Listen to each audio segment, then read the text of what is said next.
Bienvenidos a esta segunda transmisión de Trayectoria y Futuro. El día de hoy estaremos conversando frente a frente junto a los líderes del Estado Monagas. Tendremos al diputado Carlos Bastardo, quien es licenciado en Recursos Humanos, en Gerencia en Recursos Humanos, ha trabajado toda la vida en la industria farmacéutica y es coordinador de organización del Estado Monagas. Tendremos como el futuro a Javier Cisneros, quien es estudiante en la Universidad de Oriente de Ingeniería en Petróleo en el 5º semestre, es defensor y activista por los derechos humanos y dirigente estudiantil, y también es el coordinador juvenil estatal de Monagas. Bienvenidos. Gracias, Wilmary. Muchísimas gracias por la invitación. Gracias, Wilmary. Bueno, hoy les presentamos a las dos caras, a los dos liderazgos más significativos para nosotros en el Estado Monagas, y quiero iniciar esta entrevista, este espacio, preguntándoles cómo ha sido la política como decisión de vida, cuál ha sido ese momento, ese hecho, ese suceso que los motivó, que les hizo un llamado o despertó esas ganas de hacer política. Entonces me gustaría escuchar a Carlos que nos cuente su anécdota. Bueno, en mi caso yo creo que es más una cuestión de familia. Mis abuelos fueron líderes en la lucha por la libertad en la época de Marcos Pérez Jiménez, y yo le comento a la gente que mientras algunos abuelitos le contaban a sus nietos historias y cuentos, a mí me narraban cómo fue la lucha por la libertad. Yo creo que eso sembró una semilla, lo que llaman ese tinte político, para que avanzado un poco más ya en edad, bueno, en época de estudiante de liceo y luego en mi incorporación a las luchas desde el año 98, pues ya viniese más por una cuestión familiar que por otra cosa, ¿no? Me parecía interesante explorar toda esa trayectoria, todo eso que ellos me contaban, cómo la ciudadanía se unió, cómo desde algunas organizaciones políticas del momento que nacieron en dictadura, que precisamente lucharon por el rescate de la libertad, los venezolanos dentro y fuera de Venezuela, con el respaldo de la comunidad internacional y con otros actores que operaron, lograron la libertad. A mí eso me parecía interesantísimo. No, tengo que confesar que nunca pensé que nosotros íbamos a transitar por un camino parecido al de ellos, porque también fue de mucho heroísmo, pero de muchísimo sufrimiento, y la verdad es que jamás pensé que llegaríamos nosotros a estos niveles cuando me incorporé plenamente a la lucha política en el año 98. Pero viene de ahí, efectivamente, viene de ahí, de esa historia, de esos cuentos, de esa tradición, que más que por una organización política fue por la libertad, porque el país avanzara. Qué lindo, es decir, que por tu sangre corre el tinte político, es algo de familia, es algo heredado. Bueno, sabes que efectivamente yo creo que algunos dicen que brincó una generación, porque mi mamá y mis tíos, aunque tienen un componente político importante, ninguno fue dirigente durante mucho tiempo, algunos solamente en una etapa de su vida y luego se dedicaron a la actividad privada, o simple y llanamente ni siquiera al tema gremial, sino a la defensa de lo que es la verdad, las buenas costumbres, pero activo en política, en una organización política, militando, dirigiendo, activando, yo, hasta el momento. Pero sí, creo que viene de ahí, no tengo ninguna duda, porque me pareció interesante y atractivo ese esquema en el que yo creo que es el mismo, que nos va a resultar. Cuando a mí me hablan de otras experiencias y me hablan, y escucho a algunos colegas diputados de la Asamblea Nacional hablar de Chile y otros países, y yo digo, bueno, ¿y por qué no hablan de nuestra propia historia? ¿Por qué no hablan de cómo se unificaron los venezolanos?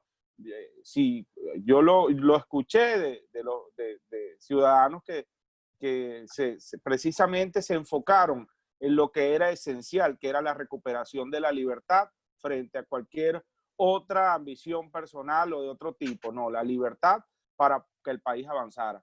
Y yo creo que eso fue lo que me llamó a mí principalmente la atención. Maravilloso. Ahora tú, Javier, cuéntanos qué motiva y qué incentivó en un joven de tu edad involucrarse en política bajo un régimen totalitario, bajo las circunstancias que hoy vive Venezuela. ¿Cuál fue ese hecho que te motivó? Bueno, sobre mi vida han habido muchos hitos personales, ¿no? Que han marcado es como ese entusiasmo y ese impulso a inclinarme hacia la política.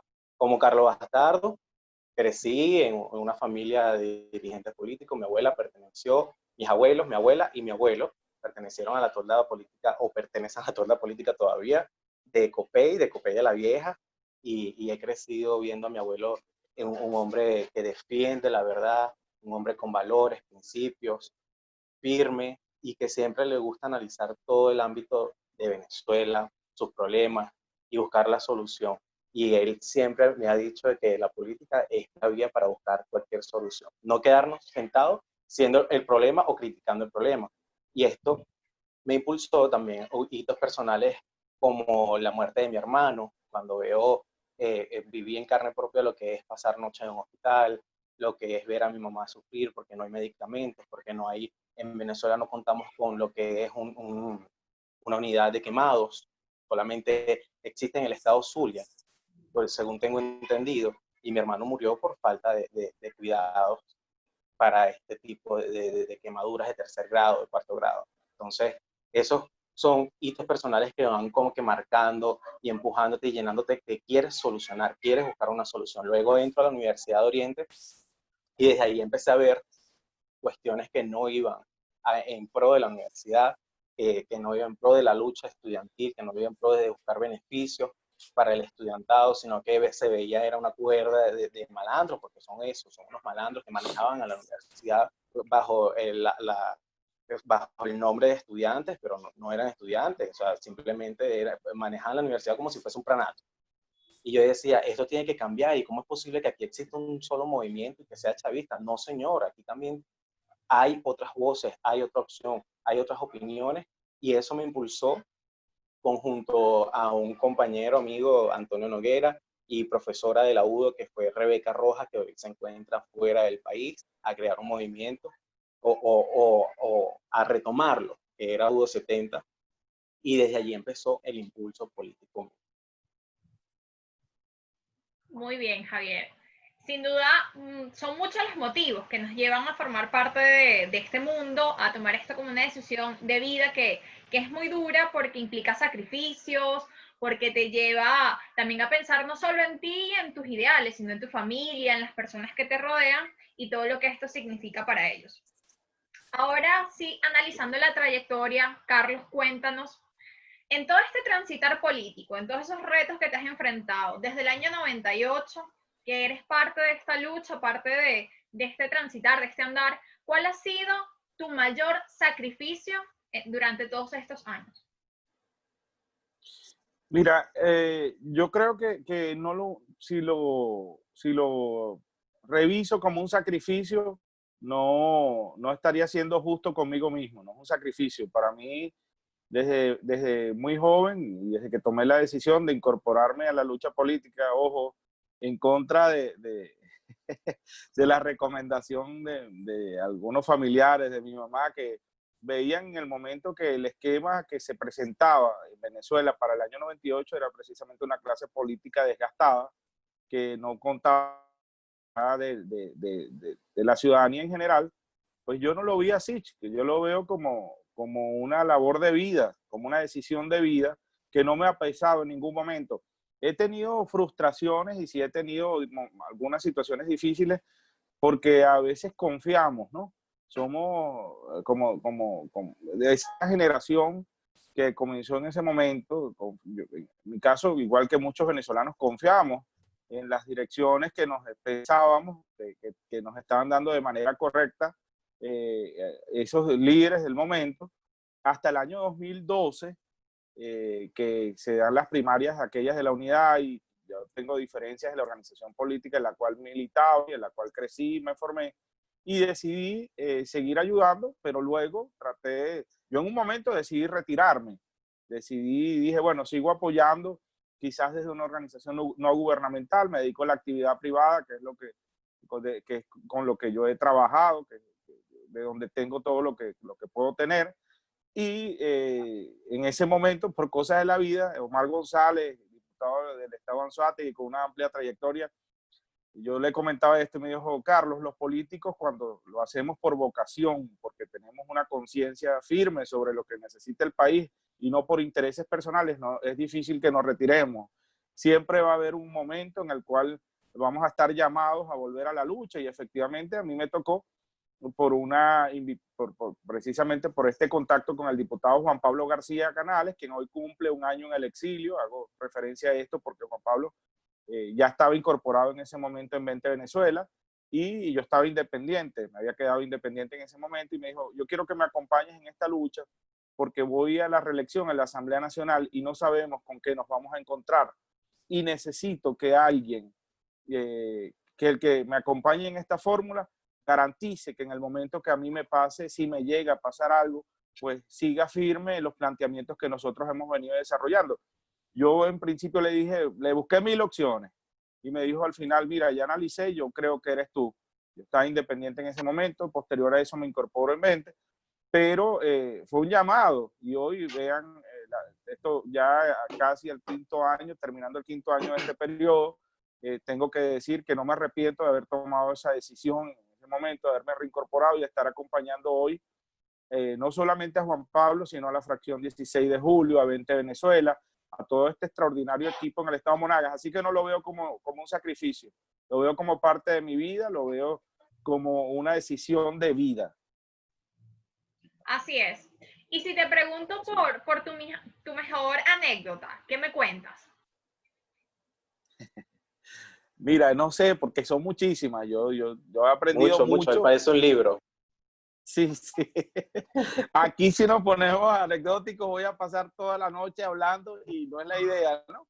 Pero yo creo que hay eventos importantes. Yo la primera elección que gané como coordinador juvenil municipal en Maturín fue interesantísimo porque yo recuerdo que en este momento ni siquiera me acuerdo qué fue lo que dije, de la emoción que tenía. Era estudiante universitario, se presentó la oportunidad y me postulé y gané.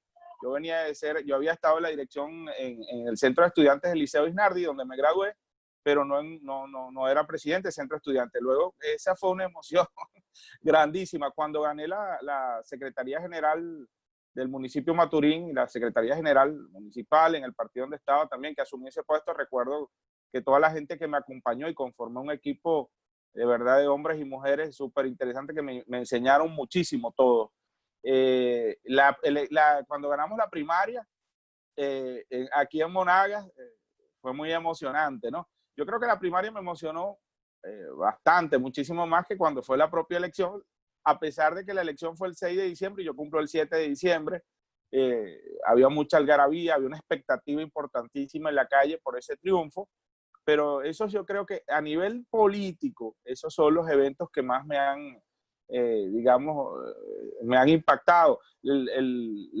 Cuando ganamos la reforma de la Constitución, que fue un sacrificio para toda la ciudadanía, yo recuerdo que no había, la clase política se había ido a menos y nos tocó a cada uno de los que estábamos representando cargos en la organización donde yo estaba asumir una mesa. La responsabilidad fue asumir una mesa.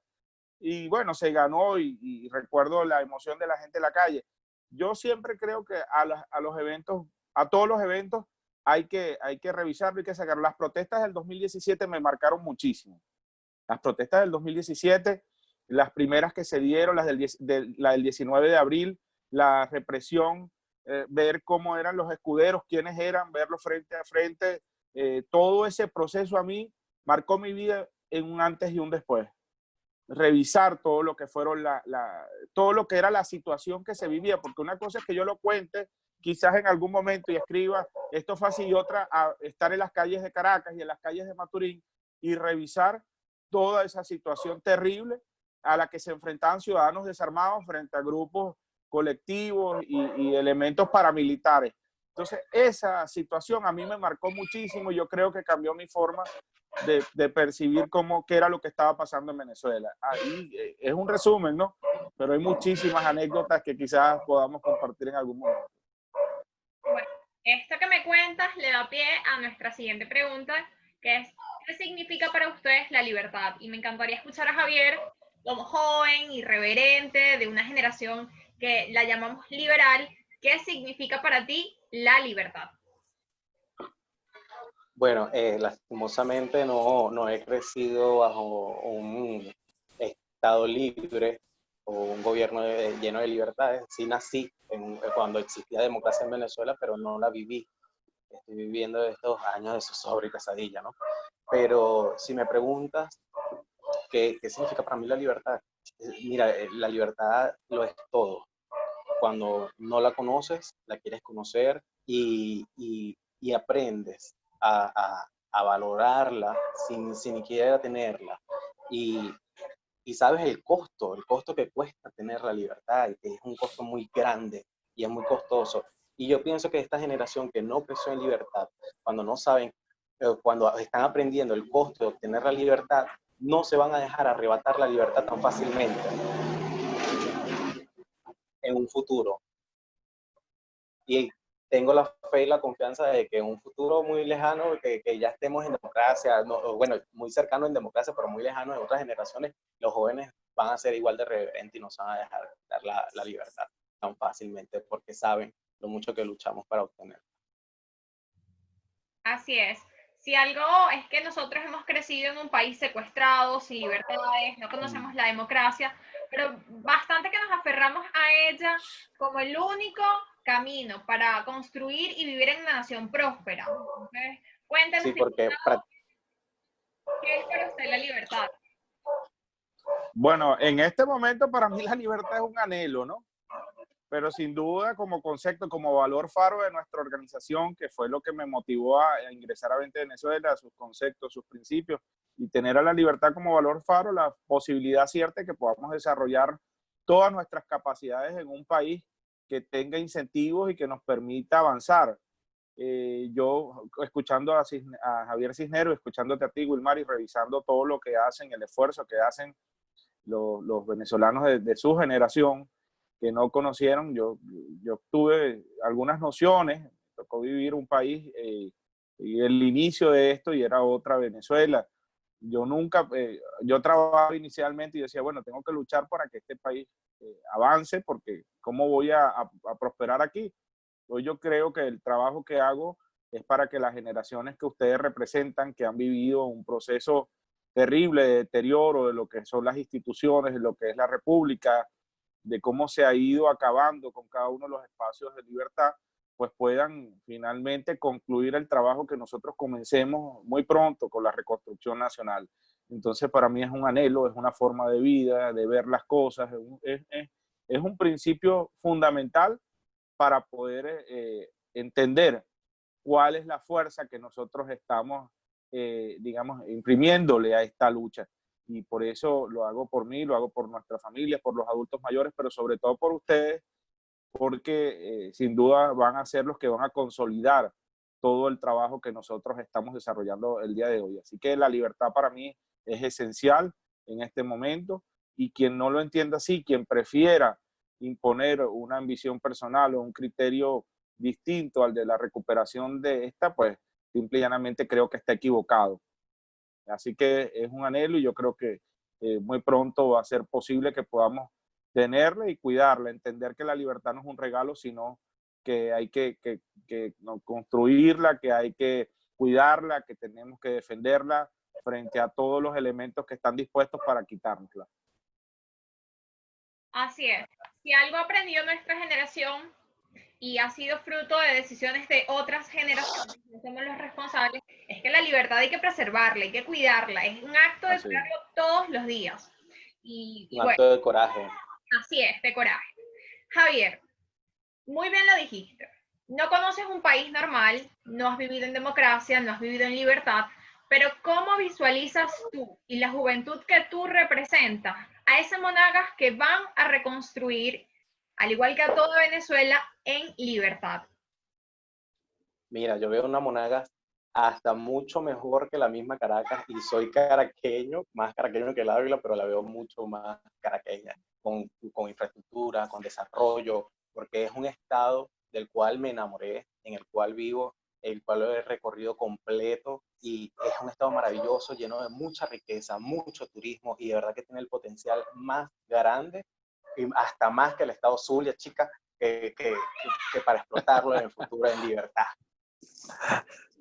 Monagas ya no va a ser ignorada del mundo, como dice su himno. porque mucho que hemos resistido con valor. Yo dudo mucho que mejor que el Zulia, pero está bien. ¿Cómo visualiza ese Monagas que junto a esta generación de relevo, junto a esta generación que todos los días trabaja arduo para conquistar la libertad, para construir un país distinto, para construir ciudadanía, cómo lo visualiza usted y cuál ha sido su lucha desde sus roles y sus cargos nacionales como diputado? Mira, yo creo que convertir al estado Monagas en un centro de desarrollo para el oriente del país no es difícil. Yo creo que hay que, en principio, entender que ya no podemos manejarnos bajo los esquemas del pasado. Para los que son alcaldes, tienen que empezar a analizar otras alternativas. Tú no puedes ser hoy, y como pasa en el caso del municipio de Maturín, que es el 60% del estado Monagas, ser alcalde de espaldas a las cámaras de comercio o simplemente a aquellos actores que trabajan, a las cámaras inmobiliarias, a los productores, a los agroindustriales, a los industriales, seguir azotando a quienes en realidad son los factores de desarrollo. Entonces hablo del municipio de Maturín, pero en general en todo el estado Monagas, lo ideal sería convertir este estado que tiene muchísimas potencialidades turísticas, petroleras, ganaderas, agroindustriales en general, en un polo de desarrollo para el oriente del país, con seguridad, con vías de comunicación del primer mundo. No es imposible, lo que se necesita es voluntad, poder unificar criterios, y hay capacidad intelectual en nuestro estado para poder desarrollar esas tesis, ¿no? En las cuales nosotros el día de hoy estamos trabajando en cada uno de los municipios, haciendo un análisis, recuperar el tema de la seguridad ciudadana. Quienes somos de Maturín hemos vivido con terror y con asombro cómo de ser una ciudad tranquila, con seguridad, tranquila para vivir, se ha convertido en una de las más peligrosas del país. Y yo creo que eso es un elemento fundamental para poder avanzar en todo lo demás, el tema educativo, el tema universitario. Tenemos unos institutos tecnológicos universitarios, tenemos el Instituto Pedagógico, la Universidad de Oriente, de la cual yo soy egresado. Yo creo que todo eso hay que recuperarlo para que el municipio y el estado avance. Entonces veo un estado Monagas, pues no voy a hablar del estado Zulia, Wilmary, porque yo creo que Javier se metió en lo profundo ahí, pero sí creo que hacia el oriente del país, pues nosotros podemos hacer mucho con el estado Monagas, pero para eso se necesita la libertad de Venezuela, que es esencial para salir adelante y comenzar con la reconstrucción nacional, cada quien desde su espacio. Así que no creo que sea muy difícil unir voluntades para convertir este estado en ejemplo nacional. Así será. Sé que no, y por eso hoy son los invitados de este programa, porque queremos mostrar el rostro, la trayectoria. Tú, Carlos, que tienes más de 12 años en esta lucha, y jóvenes como Javier, que a tan corta edad, que con tantas cosas por lograr en su vida, tantos proyectos de vida, le dedican día a día tiempo y también muy apasionados y con mucha fe y mucha convicción de lo que vamos a lograr. Por eso quiero preguntarle a Javier qué significa para él la trayectoria de Carlos y personas como Carlos que en el estado Monagas día a día durante todos estos años han trabajado para construir un estado distinto y por ende una Venezuela distinta a la que hoy tenemos, a la que hoy estamos padeciendo. Mira, la trayectoria de nuestro diputado y coordinador de organización estatal, Carlos Bastardo, para mí ha sido una gran enseñanza. Él es una gran escuela, una gran inspiración.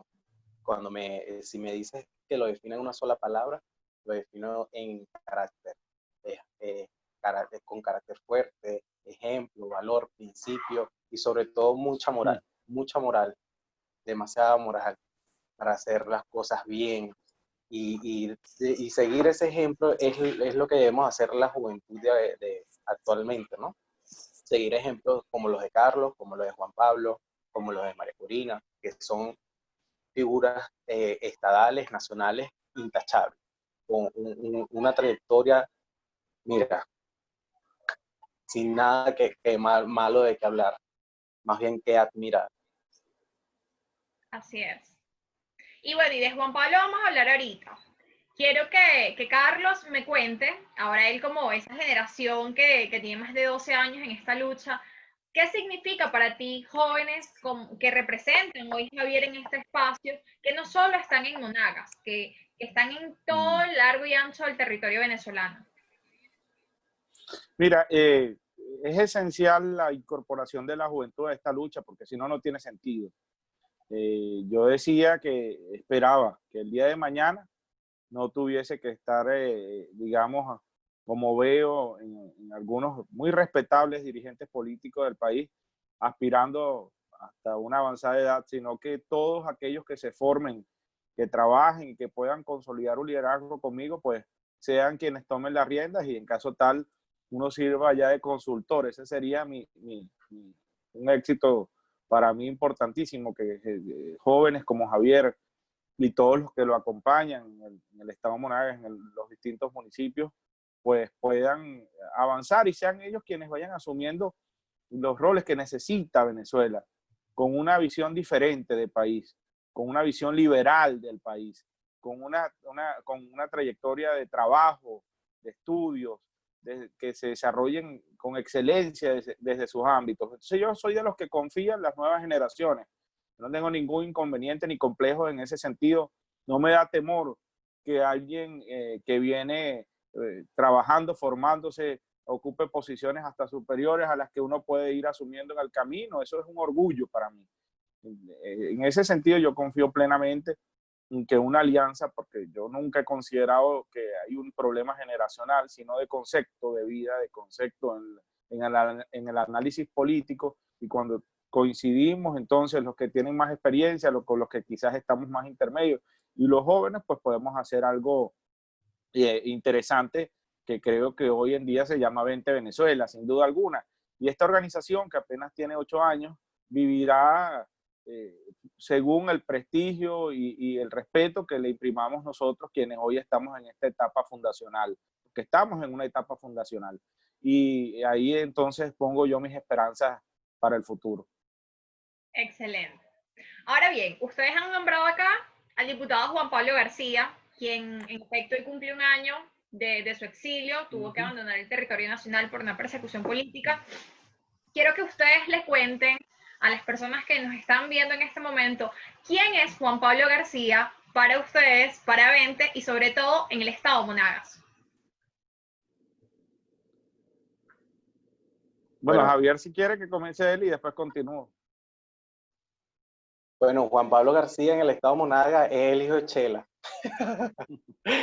Juan Pablo García es, mira, una trayectoria increíble, una voz indetenible, algo que te llena de esperanza, de fuerza. En los momentos que tú estás decaído, tú escuchas a Juan Pablo y lo que te entra es un espíritu de querer trabajar, seguir adelante y que sí lo vas a lograr. Es una voz fuerte en el Parlamento y como lo dijimos en el comunicado de 20 Joven Monagas, es el león de la Asamblea Nacional, definitivamente, donde se para, ruge y grita y dice la verdad, y así es como tiene que ser. Así es como tenemos que ser los hombres y mujeres de Venezuela con valores y principios inquebrantables. Que no nos dé miedo pararnos enfrente de quien sea y decirle la verdad.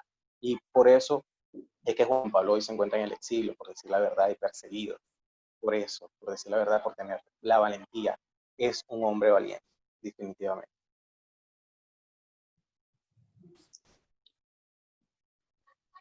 Vamos contigo, Carlos. Bueno, no, ¿qué puedo decir? Desde el punto de vista familiar, Juan Pablo García es hijo de, efectivamente, como él mismo se hace llamar, el hijo de Chela y Pablo. Sus padres fueron dirigentes sindicales de una trayectoria amplísima, muy respetados en el municipio Punceres y el municipio Bolívar del estado Monagas, pero los conocían precisamente por ser personas de bien, de una familia numerosa. Juan Pablo es un hombre que le gusta estar en familia, con los amigos, jovial, con carácter, un abogado penalista con una trayectoria de más de 30 años, impresionante, que se incorpora a las luchas políticas, a pesar de que estaba relacionado siempre con el mundo de la política por su papá y su mamá. Él se incorpora cuando comienzan los desalojos de la industria petrolera. Se escuchó mucho los semerucos, pero Recuerdo que aquí en el caso del Estado Monagas, muchos abogados que tenían bufetes importantísimos se replegaron y Juan Pablo, sin embargo, fue muy valiente y comenzó y fue y se impuso y ayudó a todos esos trabajadores petroleros que estaban afectados por estas medidas. De ahí en adelante comenzó un proceso de denuncias, siempre colaborando con todos los espacios que podía, hasta que en el año 2010 es precandidato a la Asamblea Nacional, a la Asamblea Nacional en el partido donde nosotros militábamos. Yo lo acompañé en esa propuesta que él decidió cuando se decide postular, y bueno, se incorporó en esa Asamblea Nacional 2010-2015, donde estaba María Corina Machado también. En esa oportunidad el Estado Monagas estaba muy golpeado, el chavismo tenía mucha fuerza, de ser uno, se decía que bueno, era uno de los estados más importantes o donde el chavismo había sacado mayor votación, tomaron todas las instituciones, y recuerdo que en esa oportunidad Juan Pablo sale electo primero en lista, y nosotros celebramos ese triunfo como que habíamos ganado todos los candidatos del circuito, como que habíamos ganado la presidencia de la República, porque sabíamos que estábamos enviando a Caracas a un hombre con mucho carácter y con mucho coraje. Ese periodo 2010-2015 fue terrible, se dieron eventos bochornosos, la compra de algunos elementos como Ricardo Sánchez, entre otros, inhabilitan a María Corina, la sacan del Parlamento y luego Ricardo Sánchez se vende. Ahí estaba Juan Pablo, siempre al pie del cañón, estuvo con ella en el momento que fue agredida dentro de la Asamblea Nacional, se incorporó en la movida parlamentaria y siempre me decía, Carlos, es que no siento que cuando estaba en la asamblea me decía, mira, es que no nos dejan hablar, no nos dejan decir tal cosa. Y bueno, quédate, haz lo que te dicte tu conciencia. Y siempre hizo lo que dictó su conciencia, nunca se vendió, se mantuvo firme. Eso trajo consecuencias importantes desde el punto de vista, por ejemplo, económico. Juan Pablo era un tipo productivo y al dedicarse a la actividad política ya empieza ya a depender de otras cosas, de un sueldo. Sin embargo, él siempre decía, a mí no me importa, porque esto vamos a salir y yo estoy luchando por un futuro, porque la Venezuela salga adelante, porque mis hijos tengan un futuro mejor, porque mis hermanos puedan estar siempre pensando en la familia y en la justicia, porque en este país se restablezca el Estado de Derecho. Juan Pablo es un hombre que se graduó en la Universidad Central de Venezuela en un tiempo muy corto, algunas personas no lo saben, 4 años y medio creo que fue lo que duró la carrera. Él siempre dice, no fue por inteligente, sino porque tenía que graduarme rápido, pues la masa no daba para bollo, pero yo creo que sí fue porque le puso un mundo. Y finalmente tengo que decir que sí es un ejemplo, es alentador cuando tú estás decaído, cuando aquí estás en alguna actividad y la gente está cabizbaja, darle la palabra a Juan Pablo para que le suba el ánimo a la gente, porque lo primero que tenemos que entender es que esta lucha se gana desde lo espiritual, esta lucha se gana desde la psiquis, no deja que la gente decaiga, que sigamos avanzando, y aún desde este exilio que ha sido muy difícil para él, porque la separación desde el punto de vista, digamos, de la distancia, con su esposa Lisbeth, con quien tiene un matrimonio hermosísimo, con sus hijos, con sus 5 hijos, con quien tiene una relación extraordinaria, de sus hermanos, pues sigue en pie de lucha, sigue firme. Esa firmeza yo se la reconozco y creo que es uno de los elementos que más lo caracterizan. Coraje, firmeza. Algunas personas me decían, bueno, pero que se quede, que tal cosa. Yo, miren, yo creo que lo peor que nos va a hacer Juan Pablo a nosotros es entregarse al régimen, a un régimen que no tiene donde no tiene ninguna posibilidad de recibir justicia o un trato justo. En los espacios donde él esté, en el sitio donde él esté, como lo hizo desde el principio, va a luchar por la libertad, nos va a acompañar y va a ayudar a que Venezuela salga adelante. Así que de aquí, Wilmary, lo que puedo decir es que es un hombre que se ha crecido en las dificultades, que lo sigue haciendo y que estoy seguro que pronto regresará a Venezuela para ayudarnos en la reconstrucción nacional y a que Vente avance. Así será para todos. Y a que avance al país. Que conocemos a Juan Pablo, sabemos que es un hombre valiente, con coraje, auténtico, con unos ideales y unos principios bien firmes, bien arraigados, y es una persona que es muy justa. Lamentablemente hoy no está con nosotros acá, pero sé que más pronto que tarde volverá y vamos a recuperar todo ese tiempo perdido y recorreremos Monagas junto a él y vamos a construir ese país de libertades que merece Juan Pablo también y su familia. Ahora bien, ya Así es. estamos llegando al final de esta transmisión, de este espacio, y me gustaría que ustedes nos compartan un mensaje final para esas generaciones que hoy están representando. Javier, arranques tú y le des un mensaje a esa juventud que hoy se encuentra desanimada, que está cabizbaja, y esa juventud que también quiere aportar su granito de arena para la transformación de este país, sin importar si está en Venezuela o hoy se encuentra en el exilio. Mira, para esa juventud que se ha puesto también en contacto con nosotros, gracias por mencionar la juventud que se encuentra en el exilio, que nos han escrito y nos han dicho que cómo se maneja la situación adentro, les preocupa porque dejan a su familia. Primero a esa generación que se fue, que se preparen porque tienen que volver a venir a reconstruir a su país. Y a la juventud que estamos aquí, estamos resistiendo con valor, como lo dice el escudo de nuestro estado Monagas, y que vamos a triunfar y que vamos a tener un país rico, de verdad, que lo vamos a convertir, como dice María Corina, un país arrasado por el socialismo, lo vamos a convertir en un país rico y verdaderamente próspero. Pero para eso necesitamos el mayor de los ánimos, el mayor de las fuerzas, no podemos decaer ni entrarnos en depresión porque estamos muy cerca, eso estoy seguro. Las cosas se están haciendo bien y siempre con la fe puesta en Dios sobre todo. Así será. Y tú, Carlos, a esta generación que tiene 12, 15, 20 años trabajando día a día para cambiar esta realidad, ¿cuál es tu mensaje final para ellos? Bueno, no, el mensaje para las nuevas generaciones y para todo el país es que no podemos decaer, no podemos pensar que esta es una lucha perdida, que es todo lo contrario, que es la mejor que estamos dando, estamos batallando precisamente por sacar a nuestro país adelante. Esta es una tierra de libertadores, este es un país que le ha dado no solamente a los venezolanos, sino a todos aquellos que vinieron a hacer familia, a hacer vida aquí, y que podemos nosotros, desde nuestro espacio, desde nuestra expectativa, pues trabajar para que Venezuela salga de este desastre en el que tiene sumergida este socialismo, esta tiranía, este estado criminal. La primera batalla, vuelvo y repito, se da desde el punto de vista de la conciencia, de nuestra psiquis, de nuestro espíritu, y ahí nosotros tenemos que estar claros que la libertad es esencial para poder avanzar y que para ganarnos, para recuperar esa libertad, necesitamos el concurso de todos. Y yo los invito desde este espacio a que se incorporen con nosotros en 20 Venezuela, el Partido de la Libertad, el partido que nació en dictadura, porque es una trinchera de lucha importantísima, no solamente para Venezuela, sino para el continente. Yo creo que este esquema, esta ideología, esto que estamos construyendo, va a marcar la pauta de nuestro país en los próximos 20 o 30 años. No tengo ninguna duda y yo creo que aquí todos los venezolanos caben. Así que el mensaje es para todos. Muchísimas gracias por esas palabras, ambos por su mensaje. También quiero agradecerles por hoy acompañarnos en esta segunda transmisión, por estar cara a cara, conversando y planteando sus propuestas también. A todas las personas que nos sintonizaron, muchísimas gracias. Nos vemos el próximo miércoles a la misma hora por mi canal de YouTube en más de Trayectoria y Futuro. Hasta luego.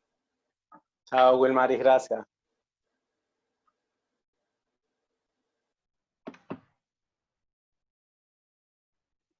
No dice finalizar, Ángel.